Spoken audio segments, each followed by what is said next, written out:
within my group of boys, we don't talk about feelings. We don't talk about what's going on, right?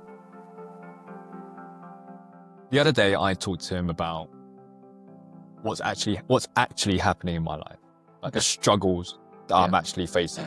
Like at the end of the month, I don't know what the fuck's going on. And it just opened up a whole new conversation for us. And it was the first time since knowing him since I was 12 years old.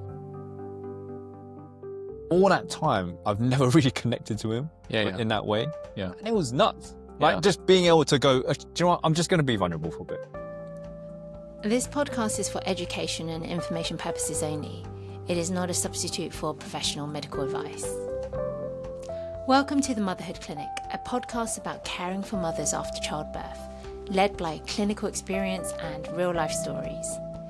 If you're a new mum and ever asked yourself, is what I'm going through normal? Should I be worried? Or who should I ask for help? Then this podcast is for you. It's for anyone navigating those early weeks, months, or even years after having a baby. Each episode brings together voices from across the motherhood journey, from clinicians, experts, and mothers from all walks of life. We're here to help you feel more empowered in your unique motherhood journey. We believe in a better start to motherhood. Welcome, Matt. Thank you, mate. This is our second episode of the, I want to say the dad table, but it's the motherhood clinic. We're going to get onto that in a moment. It's yours. Yeah. So what are we doing here? We're having conversations with a range of parents and clinicians around the journey into motherhood. And we'll talk in a moment why two guys are in the room. But in the first instance, I want to introduce you. We've known each other a while back, but from a time when we were young, free and single, right? So let's start there in terms of your journey since we knew each other. What's happened and what's brought you here today? Okay. What's happened? I was single then, having fun in life. Started a business. So by then I ran a company with my brother, and I created a startup myself that went bust. I thought it was going to be the next £1 million thing. It wasn't. Then I stepped into the world of personal training.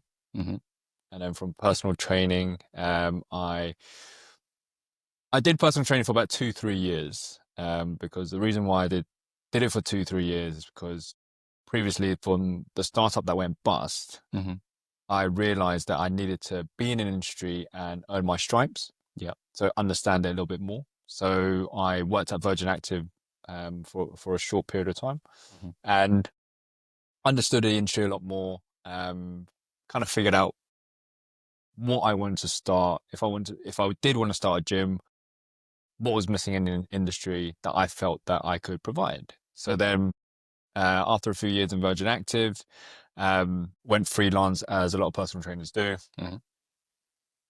Then managed to create a community of people who just wanted to keep fit, and went through crowdfunding, managed to fund our first gym in 2016, which was Outrivals in Old Street. And then furthermore, went through another funding round, created 2 more gyms. During that time, created a hospitality business. So created a cafe inside one of the gyms, which then went on to going inside street food markets, going into music festivals, and then going into busy food halls, which was Choi House. And then everything just stopped when I became a dad. And it was the choice I made of wanting to spend more time with Henry, my boy, and building a bond with him over being extremely stressed as an entrepreneur. And then more recently, I've stepped into the world of life coaching, and I'm training to be an NLP practitioner to help dads go through fatherhood. Because I feel like when I stepped into the world of fatherhood, my partner Elaine had loads and loads of support, which was rightly so for mothers. But fathers, I don't feel like they have much support. Right. And I wanted to do something to change that. So I built something called the Dad Table, and I wanted to equip myself with a life coaching qualification, look into NLP practicing, so understanding neuroside a little bit more, and work with people to, people who get a little bit lost with fatherhood or get a bit lost with life, and want a bit more direction, lose a bit of ambition, as you did when you were slightly younger or when you didn't have so much going on, and just build themselves a routine, set themselves goals again, and just get themselves up and running again. And that's my journey now. This is where I am. That's awesome. Yeah, That's quite a journey. it's quite a journey. It was quite deep. Journey. It went through through like a really. I remember when I was like, when we were snowboarding, I was young, free, and single. It was amazing. Yeah. But every stage is pretty incredible. Yeah, you just take. It's whatever you want at that given stage in time, right? And whatever your priorities are. So it's interesting to see the different identities, and we'll talk about this a bit later, that you go through. Again, like the young, free, single Matt, the married Matt, the father Matt. And we see that across all our peer groups or our friends in different lives. And you see how those different life events or life stages, the impact that then has on that person's character. And maybe they've always been that way, but different sides come out. And I guess part of it is allowing certain sides to express themselves. So how often does party Matt come out often these days? Or how much is it more like dad Matt, right? So that's important. One reflection was, as we spoke about, is addressing that elephant in the room, which is why the hell are two men talking on the motherhood clinic? And I think you've done a bit of that already, which is, as we talk about the motherhood clinic and as we start to really get our feet under the table around what this thing is realizing in the best of ways that motherhood shouldn't just be about mothers. And because that transition to that, such a huge life event, should, as I imagine you would want to, if you have it, you'd want everyone to be involved with that, whether that's you as a mother, the father or the partner, any carers, your parents, everything. And it's also including other people that should be in that journey with you, or that you'd ideally like to have in that journey with you. So for you and Elaine, how do you position yourself in the best way so that you can enjoy and be part of that journey and share the struggle, share the pain?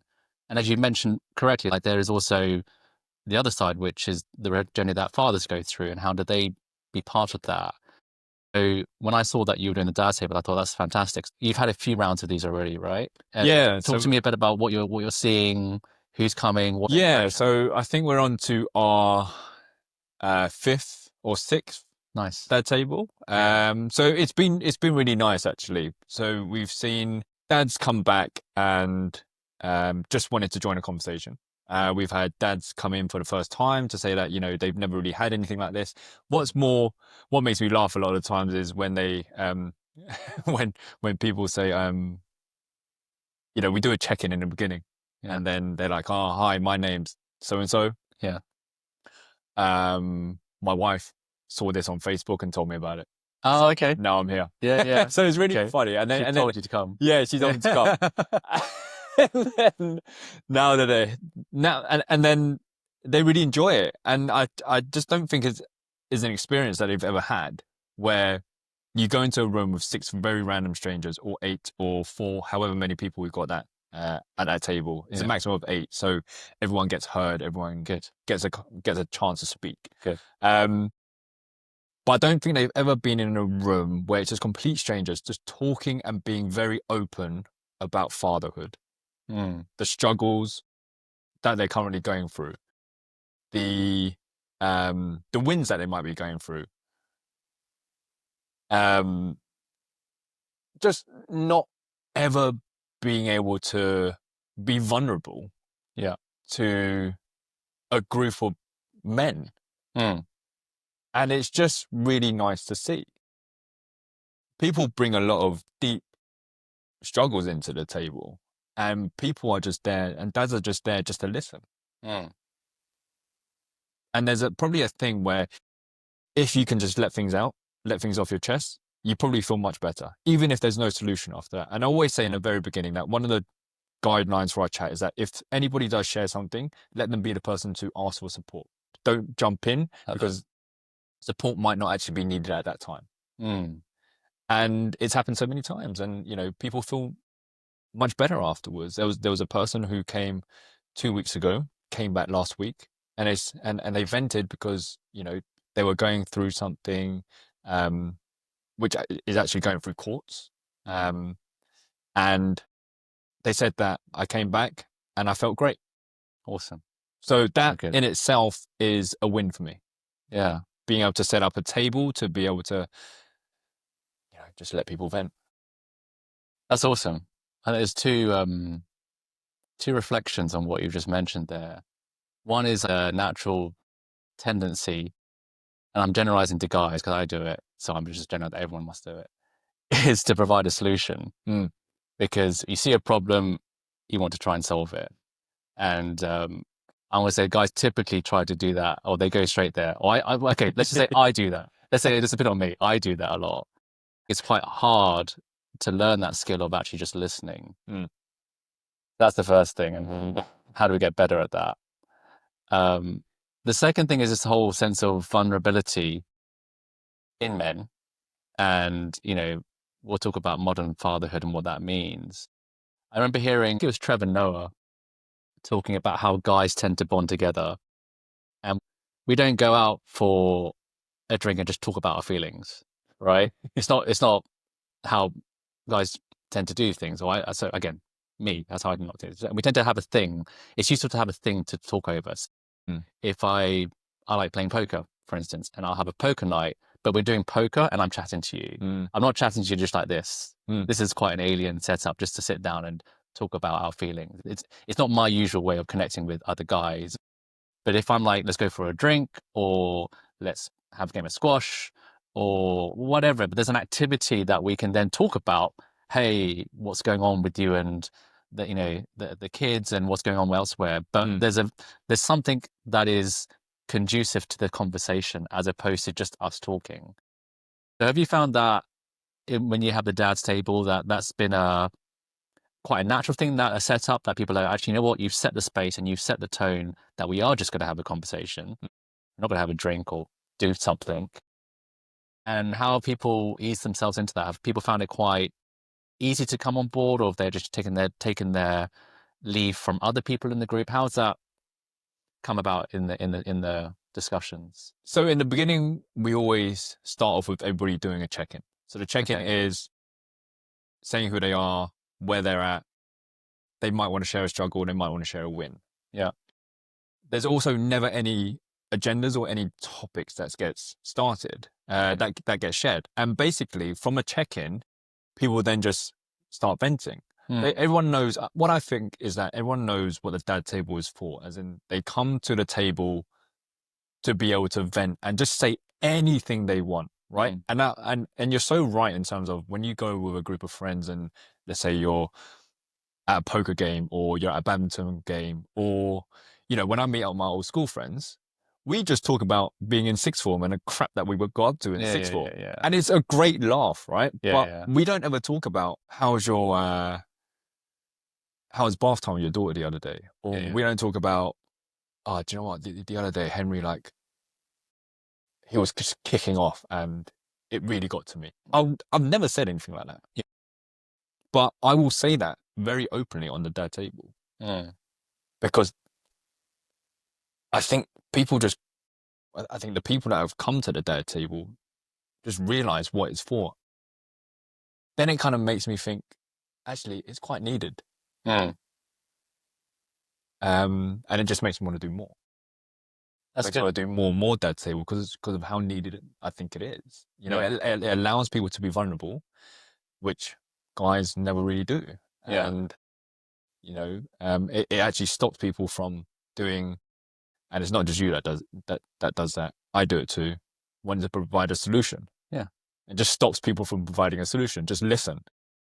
So I still find that difficult. It's fucked up, man.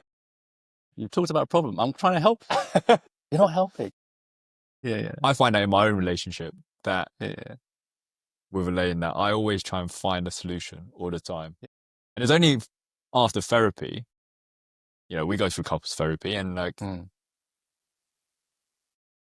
we have to practice listening, and we have to practice actually saying, this is what I hear. This is what I Yeah. hear you're saying, or this is what I'm hearing. Mm.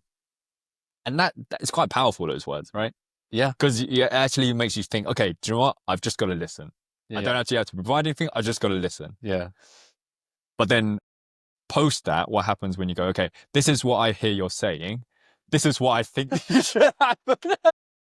Fuck, I'm back. Is the default? Yeah. So like, you got to try and like find that cut, you know? I think everyone, I say everyone, I keep saying everyone, I definitely identify with that. Mm. Because you can say the line because you know you've got to say the line. And like everything behind the scenes is like saying something different, but it's saying it's a skill. And I wonder, something we talked about previously, which I think this reflects on, is this notion of, I feel like this generation is much better, always certainly on the journey to being more in touch emotionally, being able to express that. There's an interesting topic to explore, which is, I guess, the generational differences and cultural differences when it comes to this, because some people are like, oh, we don't need that. It's fine. We can just get that. But there's been so much, rightly so, light around mental health, men and women, when they go through these life events. And how do we better enable that? And then where's the gap between where some people are right now and where it might help to be?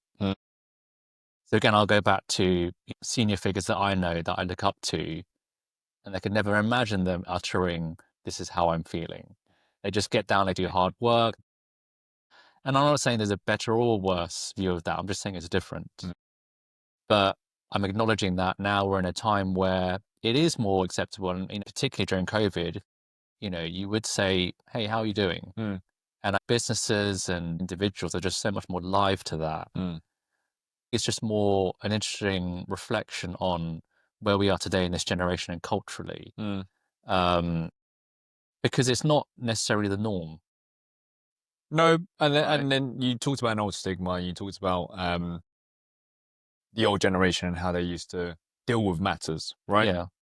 If something comes about, especially I believe in men, if something comes about, then you suppress that feeling because, one, you don't want to look weak. Two, you probably don't know how to speak out or speak about what's actually happening inside you. And you'll just probably get pissed off and go to the punching bag and just let your anger out that way. That's a norm, right? This generation, especially, and this kind of generation of dads, they're more open to talk about their feelings, or they actually know that there is something there when something does happen that they can actually talk about, that they can really delve into a little bit more. Does it make dads weak? No. Does it create a more open and loving relationship? I believe so. Because then you can actually speak to your partner about what's happening inside you, how you're really feeling at that point in time, how it's affecting you. And actually telling your partner, like, how this is affecting me, just creates an understanding, right? And I believe that if you can do that, then your kid will look at how this dynamic is working and what's happening in this room, that the dad's being open, mum's listening. Mum's being open, dad's listening. Like, if he can or she can understand that that is happening, then surely that will just create a more open world, a more understanding world, I think. That's what I think. That's what I think. It's quite a shift in identity to do that. And sometimes you don't get to that point unless you need to, or you crash and burn and realize you have to, right? And there's been a series of identity shifts you go through as you go through those different life events, or things happen to you along the way. 20-year-old Matt is very different. I don't know how different. You tell me how different he is to dad Matt and married Matt. Yeah. And we wear these different identities or masks. And one reflection I've had going through my fatherhood journey is sometimes you wear a mask for too long and you realize you haven't had a chance to express the other ones, right? So for the first few years, we tried to do everything, made sure everything was right, because you want to do the best job, you have a high bar, but you also create a bit of a cage for yourself and saying you have to do this, you have to do that. And then you realize, oh, I haven't really gone out and done something for myself for about a couple of years. Maybe that's an exaggeration. My wife will correct me. But it might feel like that. Yeah. When beforehand you were used to Friday drinks and you were used to your Saturday doing, your sports or whatever that routine was. And then all of a sudden that goes out the window because the most important thing in your world, rightly or wrongly, is your baby, right? So you do anything for that baby, right? But then you realize that those other sides of you have now been well and truly buried somewhere. And as you're saying, you kind of forget who you are, or you forget what that used to feel like. And is this everything that there is now? And this is a relatively new world that I'm not used to inhabiting, because for the past 20 years, I wasn't that person. Because why would you be? You're not a father yet. So, yeah, it's interesting to reflect on those different identities and what helps. When do you realize it's shifting? I don't know. Have you thought about that more consciously, or that's enabled you to think about these things? And what are your thoughts on that? I think it's okay. I think that's probably the main thing, right? That's the main phrase for me, that it's okay to miss the person that you used to be. Yeah. You will think about the times when you went Vegas with the boys. You will think about times when, I don't know, you used to go out every single weekend, and it's okay to miss that. But then life does shift and you end up having different responsibilities. And a lot of that time is your own actions that actually created that responsibility. It's either you really create an excuse and really miss that person that you used to be, or understand that, do you know what? I'm in this situation at the moment. This is not the same situation as I used to be 15 years ago. And it's okay for me to miss that person. But right now I have a young human being that looks up to me, that perhaps I can create to be that person I was 15 years ago, which I really hope I don't. But it's a shift in life. Yes, you're absolutely right. It's a shift. And it just changes every single time. Like, you're in a different situation and you have different responsibilities. It's what happens. Yeah. Unfortunately, it is a part of growing up. I agree. Going back to what you said, though, about, you said you have a very open relationship with your parents and you talk to them, right? So my upbringing was slightly different. We never really, we used to talk at a dinner table, but nothing really about like what's going on. And if I was to ever talk to a girl when I was in year 6 or year 7, I would never share that on the dinner table or anything. Or I would never share that to my parents. I would never even share that to my brother. Yeah. And I think it changed. My perspective changed on that when I actually got back with Elaine. So Elaine, our history is that we were together for a short period of time when I was 21 for a few years, and then we stopped dating because I wanted to go full on concentration on my failed startup, and then we got back together in 2018, and then we were getting into loads of arguments when we were getting back together, but we still really wanted to be with each other. We still had this mad attraction towards each other, which is why we then went into couples therapy. And what that taught me in therapy was that how important it is to really look at yourself and your own actions, and the way that your mind works, the way that you deal with things, the way you process things. I used to take everything that she used to say to me in defense. So then if she ever used to have a go at me or something like that, my guard would be put up. I'd be like, you shouldn't be talking to me like this. Yeah. But then I never really actively listened to her.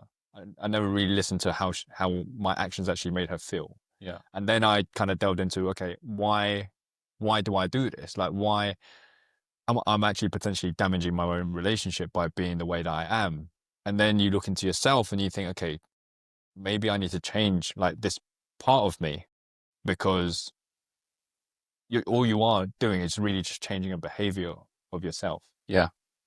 And I think that's when things shifted for me, to be able to be more open, to be able to talk about my feelings, to be able to be willing to listen a bit more.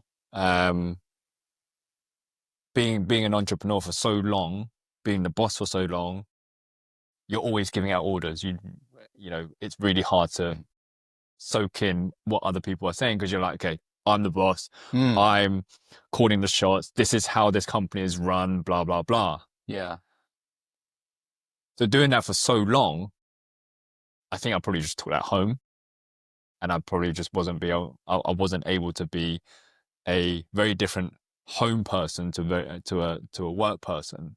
But then going through and seeing someone just helped me so much. That's really good. That's really good to hear. I'm trying to step back and listen, because I feel like those are the words that I should be saying coming out of your mouth. I've definitely got a journey to go. And it'd be like, listen to me. But it's very true. It's very true. I think there's some very very wise words, and a wise mindset behind that. And also an acknowledgement, which I take my hat off to you, which is you in the first place saying this is going to be a good thing for us, and being open to doing that, because I'm sure there'll be a ton of people that have that stigma around doing counselling, or what that means for them, and is it because things aren't right?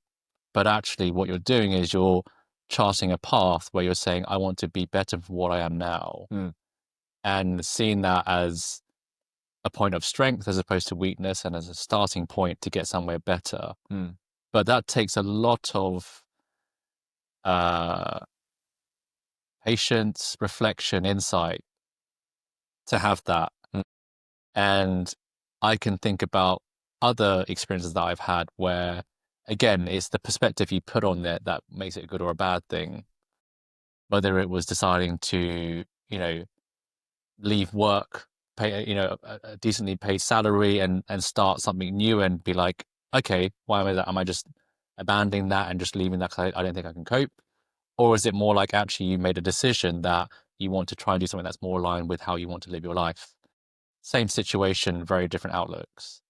And I think it's really, I have a lot of admiration for the way that you talk about that. So hats off for you for doing that. Yeah, I need to take some lessons. Should be taking note. I have my notes here, but I should be making notes. I think it's really helpful to hear that. And hopefully that's some food for thought for people listening in as well. I wonder as well, like there's a big topic that we talked about, again, about expectations, your transition when you think about you seeing yourself in a new light and opening yourself up to things like counselling, and where those influences come from. We've talked previously about where people get their cues for fatherhood from, obviously from your father, your friends, other figures on social media. There's a ton of influences out there, good and bad. And that's partly some of the issue around motherhood and fatherhood, or parenting in general, is where you take your cues from. And there'll be those people that just grab your attention because it's the 30-second TikTok and it's just like, it's the trending article. Or it's finding the people that resonate with the way you think currently, or the way that you might want to think in future. Or it's different family and friend members that you just see on a regular basis. And I'd love to hear a bit more about, one, who have been some of those influences for you, and what you're seeing now about different influences coming into the conversation around the dad's table, and where that's coming from. So give me your thoughts around that. I think social media is great to be able to, it's great for information. As you said, like we get cues or parenting cues and how to do things. But I think we might get to a point where there are so much information out there that we then question our own parenting. Yeah. We question our own kids. Or we question the way, are they okay when they're probably absolutely perfectly fine? Yeah. Right? Yeah. I believe that, I personally believe with the social media side of stuff, yes, soak it in, listen to as many podcasts as you want, listen to as many people as you want, right? If it really resonates with you, and it's the way that you want to do parenting, then do it. End of the day, you're the parent. You can do whatever the hell you want, right? It's your choice. It's freedom of choice. But I don't think you should be questioning your kid based on what you've seen on social media. I think that just opens up a whole new kind of worms, and it just goes into like full tunnel, like going, oh man, like, am I doing well as a parent? Yeah, I think I just sidetracked from your question. Sorry, mate. That's all right. I was thinking, it's more just thinking where, put another way, what's been the biggest influences on your parenting style? Okay. On your fatherhood style? Has it been social media? Has it been other things, or just something that you've discovered yourself? What's been the biggest things for you? I think my brother had a big influence on me. Okay. He taught me, or he actually showed me, the importance of time and bond with your kid. Okay. And I valued that a lot. When I grew up, my dad owned a fish and chip shop. He was able to drop us off in the mornings, able to drop us off in the evenings, pick us up from school in the evenings, but never around during the lunchtime. We're in school anyway, but never around during the evenings. And then that cycle just goes 7 days a week. Takeaways are open 7 days a week. Hard life. Yeah, I mean, it's a horrible life. Yeah. You're right. Hats off to anyone that has a takeaway. Yeah. But my brother kind of reiterated to me like the value of time spent on kids, and time you never get back, and how valuable it is, and the one that you can get with your children, and just the importance of that. And I've taken that probably a bit too far in my life now, where closed down my businesses. Yeah. Wanted to try and find a path when I can work from home.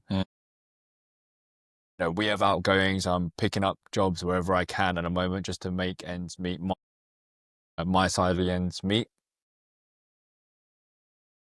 And also, I think social media as well. I do listen to a lot of podcasts from like Stephen Bartlett when he when he interviews different people who talk about parenting, talk about the way that your mind works, which is like, I'm really interested in that side of things, because you get to improve you as a person, or you get to kind of question yourself as a person and think, okay, maybe I could think like this, or maybe, I shouldn't be thinking like this, or maybe this is a way to improve the way that I think. So yeah, I think, social media has helped me there, but I don't take it all too seriously on that front.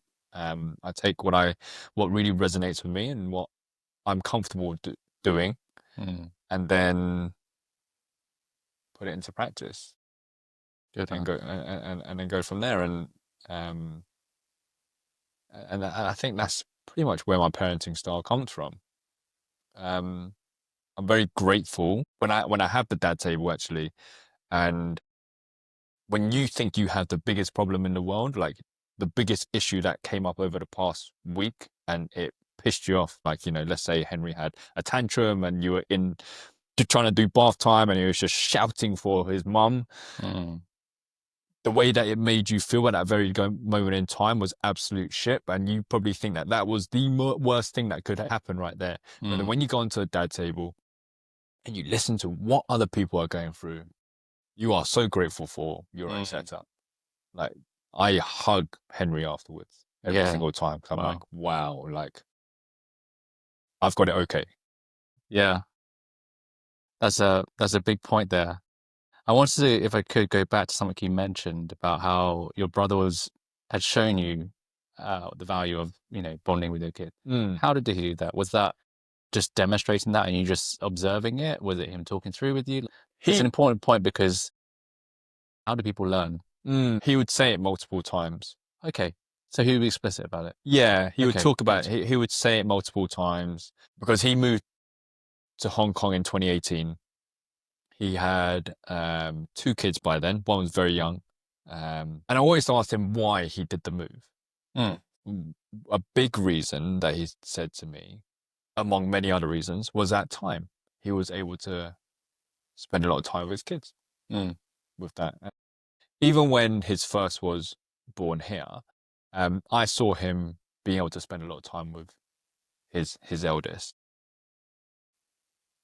I was like, and you know, I actually thought to myself, do you know what? That's the way that I want to be a dad. I want to be able to spend time with my kid. Yeah. I want to be able to see my kid grow up. I want to be able to bond with my kid. I want to be able to take my kid swimming every single week. I want to be able to be the person who, if I'm having to drop them off to grandma's or nursery, I want to be there. I want to make sure I'm there. Right. So it was a way of showing. So I saw a lot of how he dealt with his eldest, and yeah, later on in life when I asked him about how he dealt with fatherhood in the first couple of years, time is always a big subject when we talk. So yeah, so a bit of both explicit and visual. I'm a big visual guy, so my mum always said to me that when I started working, I used to just sit on my ass for pretty much however long that I sat on my ass for, however many months, and then one day I just got up and walked. Or nothing. I just got up and walked, and she went, "You've always been a visual person." Right. So supposedly, what she's trying to say is that I just watch other people, just how they walked, how their feet movements are, how their leg movements are, and then I was like, "Oh, do you know what? Today might be the day."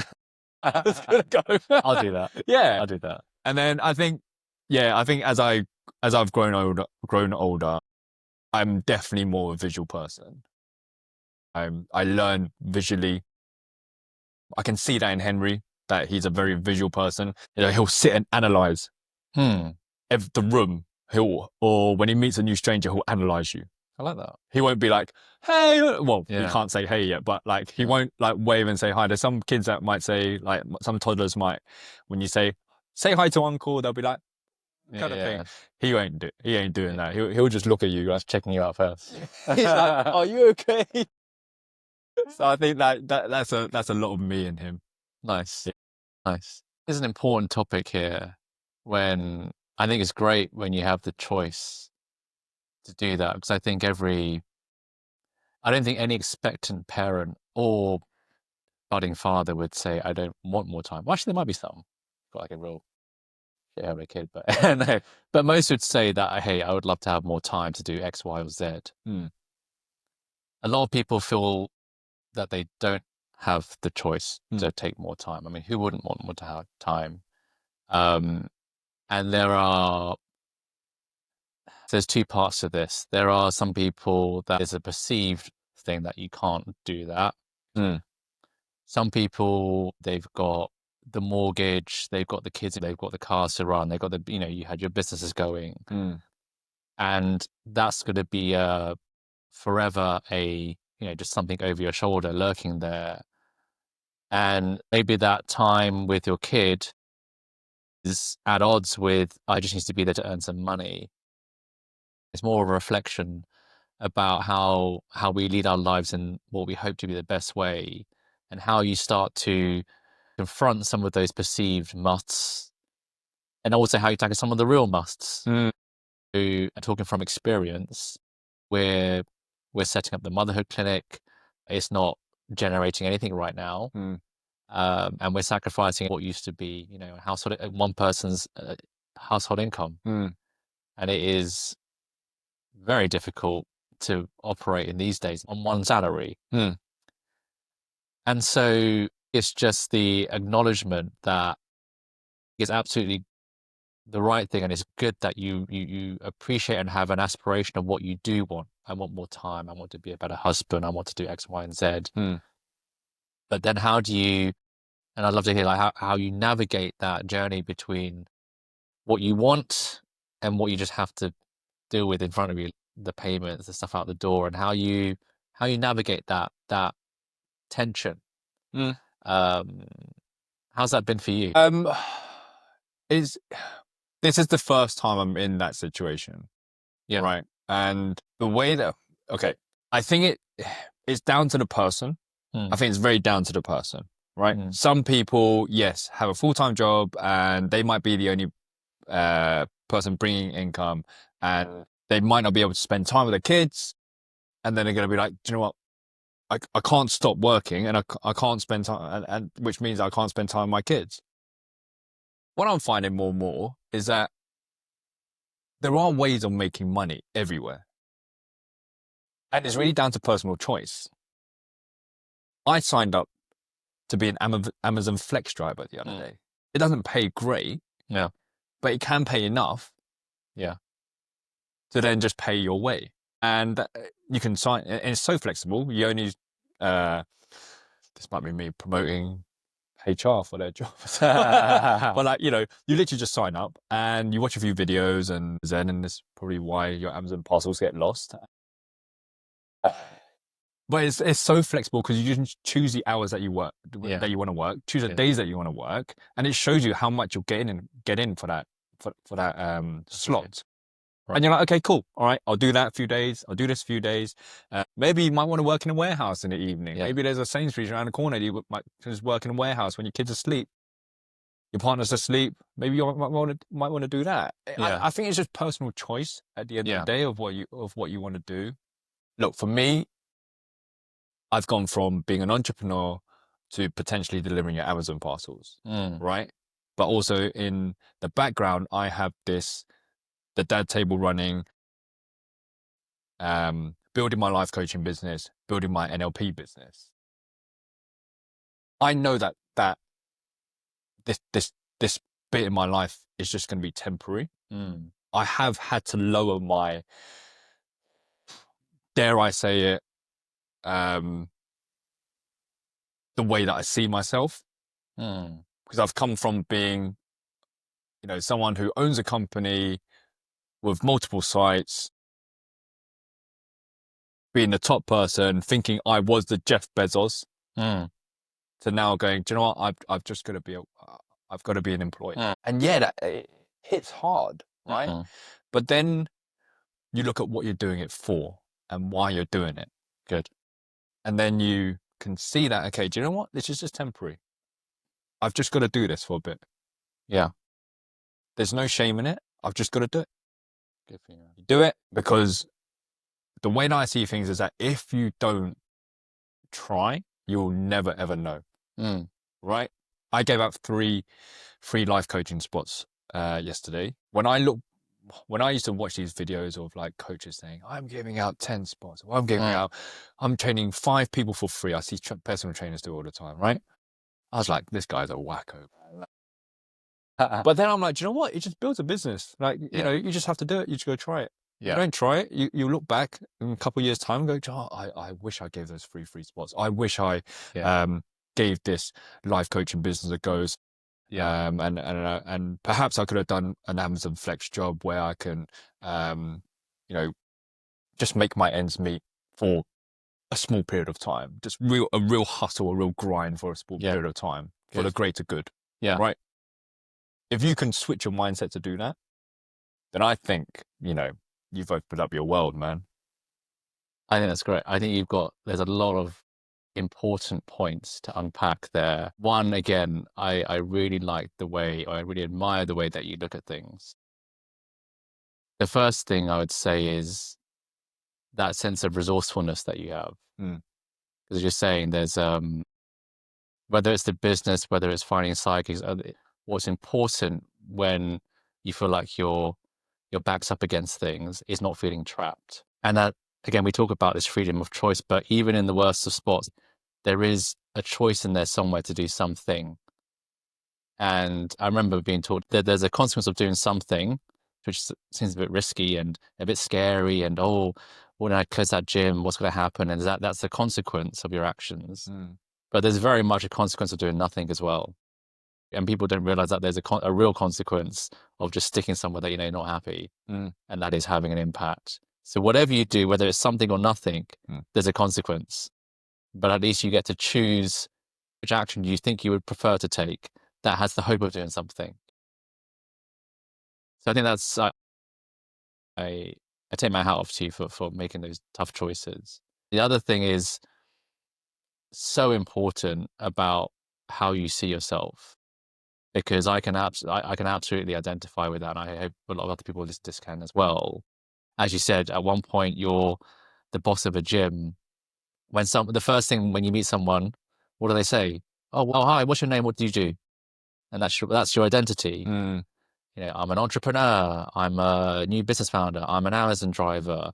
I don't have a job. Mm. I'm just a stay-at-home father. Whatever that might be, but I think it's so important to understand how you look at yourself. And I say that not knowing that there's an answer there, but the way that you talk about yourself with a sense of humbleness, because I think a lot of people, their ego gets in the way, including myself, you know, to say, hey, I used to be this and now I'm this. And the negativity comes because of where you think you ought to be and where you think you are right now. As opposed to, well, actually, I know I'm moving the dial towards this. I'm moving in that way. So whether it's as an entrepreneur, whether it's as a Amazon driver, whether it's doing a stay-at-home dad, I'm working my way up to something that's bigger than that. As you said, it's a point in time and a stepping stone to get to somewhere bigger. But you know you're on that journey. Just having this notion that you are on a journey somewhere is such a powerful way to reframe whatever current circumstance you're in. And I say that having absolutely fallen into that trap myself and not learned the lesson. Because, but then realizing, looking back, that actually it's got me to where I am right now. And where I am right now does feel like I'm on the track to somewhere, you know, having that vision or that view or that ambition of where you are going. And actually this stepping stone, however you talk about it, is just, there's this beautiful saying, which is, we often talk about obstacles that we come across as in the way, right? Oh, I lost my job. That's in the way where I want to get to because I want to be this. Or, oh, I've had to close the business because of whatever. So I'm no longer where I want. I'm no longer on track. And it's not in the way, but on the way. And I know it's just a slight play on words, but if you dig into that, there is a very powerful reframing that I personally have taken, which is, if I look back at all my perceived ups and downs, if you zoom out, you can say, well, actually, those had to happen. And if you look at it as in a healthy way, all the fuck ups you've ever had, unless you're repeatedly doing them, in which case you should learn something. They've taught you something to allow you to get to the next step in that journey. So, you know, you talking about your willingness to not necessarily lower yourself. I don't think it is that. I think it's more, what are you willing to do to get to where you want to get to? And what I sense from you is a willingness to do those things that other people might not do or might not have considered, and that hopefully that brings some sense of I don't know, drive to people to say, you know what, I can do something no matter what that is. That's getting me towards this. So wherever I am right now, however I view that position, good or bad, is a stepping stone to where I want to be. And to have something that does inspire you, that I think is sometimes the bigger difficulty, actually. So let me talk a bit about my situation. And we have a vision for, or a rough goal of where we want the motherhood clinic to go in future. And what that does is it puts an anchor point in the future where I'm like, I like where this is going. And whether that's in your business or your personal life, or the kind of person you want to be, or person that you can see yourself becoming, that then becomes your identity. It becomes your values. It becomes everything that can frame what you're doing now. And it sets a direction for whether it's the driving an Amazon truck or whether it's just being at home to take care of the kids or whatever it is. You can start to look at those events or those actions as something that is helping you move towards this ultimate thing that you're going towards. And there is that point where maybe you never reach that thing. All right. The vision is there to always be aimed for, but never quite reached. Right. But it does have a very helpful and important lens in terms of giving you a sense of meaning for what you're doing along the way.